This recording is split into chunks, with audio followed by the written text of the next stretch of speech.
OBD2 trouble code description technique plage, performance du capteur de température d'huile moteur. Qu'est-ce que cela signifie?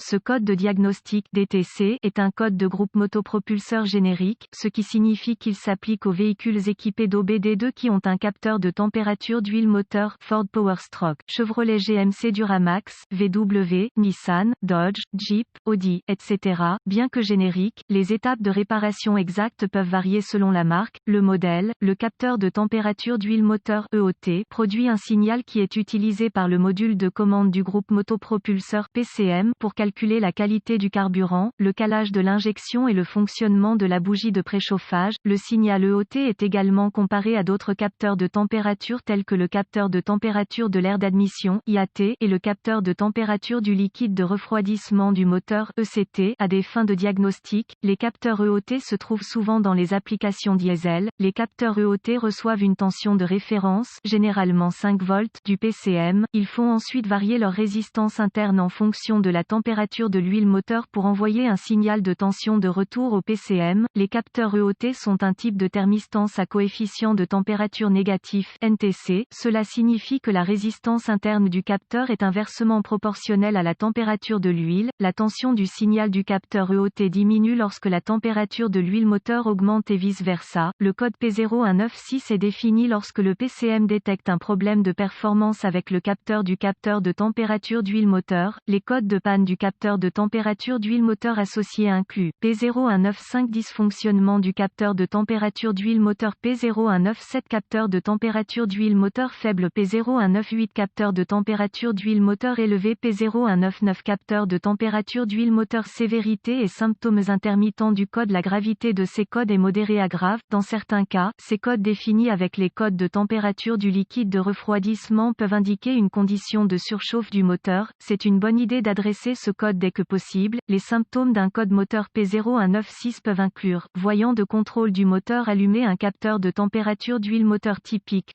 Les causes possibles de ce code P0196 incluent problème de câblage, capteur de température d'huile moteur défectueux, problème du système de refroidissement du moteur, procédure de diagnostic et de réparation PCM défectueuse. Commencer par une inspection visuelle le capteur de température d'huile moteur et le câblage correspondant, rechercher les connexions desserrées, le câblage endommagé, etc. Si des dommages sont détectés, réparer si nécessaire, effacer le code et voyez s'il revient. Ensuite, vérifiez les bulletins de service technique BST concernant le problème. Si rien n'est trouvé, vous devrez passer au diagnostic étape par étape du système. Ce qui suit est une procédure généralisée, car les tests pour ce code varient selon les véhicules. Pour tester avec précision le système, vous devrez vous référer à l'organigramme de diagnostic du fabricant, vérifier le bon fonctionnement du système de refroidissement, vérifier que le moteur atteint et maintient une température de fonctionnement correcte. Si le moteur surchauffe ou ne se réchauffe pas comme prévu, il y a un problème avec le système de refroidissement qui doit être résolu avant tout autre test. Les DTC du système de refroidissement défini avec un capteur de température d'huile moteur DTC indiquent également un problème potentiel avec le système de refroidissement. Effectuer des tests préliminaires du circuit. Utiliser un outil d'analyse pour surveiller le paramètre de données du capteur de température d'huile moteur. Débrancher le capteur EOT. La valeur de l'outil d'analyse doit tomber à une valeur très faible. Ensuite, connecter un cavalier entre les bornes. Si l'outil d'analyse affiche maintenant une température très élevée, les connexions sont solides et l'ECM peut reconnaître l'entrée. Cela signifie que le problème ressemble le plus au capteur et non à un problème de circuit ou de PCM. Tester le capteur. Débrancher le connecteur du capteur de température d'huile moteur. Ensuite, mesurer la résistance entre les deux bornes du capteur à l'aide d'un multimètre numérique réglé en ohms. Démarrer le moteur et regarder la valeur du compteur. Les valeurs devraient diminuer en douceur à mesure que le moteur se réchauffe. Vérifiez la jauge de température du moteur sur le tableau de bord pour vous assurer que le moteur atteint la température de fonctionnement.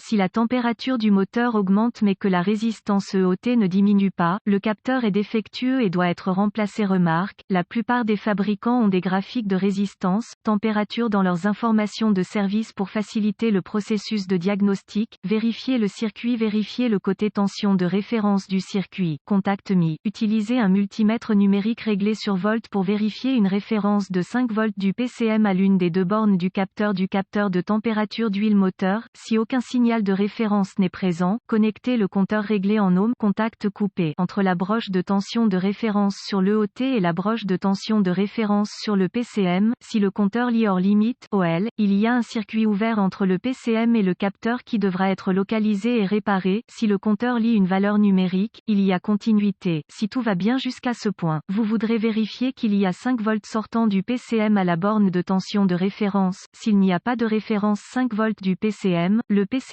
est probablement défectueux. Vérifiez le côté signal de masse du circuit. Connectez le compteur à ohms contact coupé entre la borne de masse du capteur de température d'huile moteur et la borne de masse du PCM. Si le compteur lit hors limite OL, il y a un circuit ouvert entre le PCM et le capteur qui devra être localisé et réparé. Si le compteur lit une valeur numérique, il y a continuité. Enfin, vérifiez que le PCM a une bonne mise à la terre en fixant un fil de mètre à la borne de terre du PCM et l'autre à la masse du châssis. Encore une fois, si le compteur lit hors limite OL, il y a un circuit ouvert entre le PCM et la terre qui devra être localisé et réparé.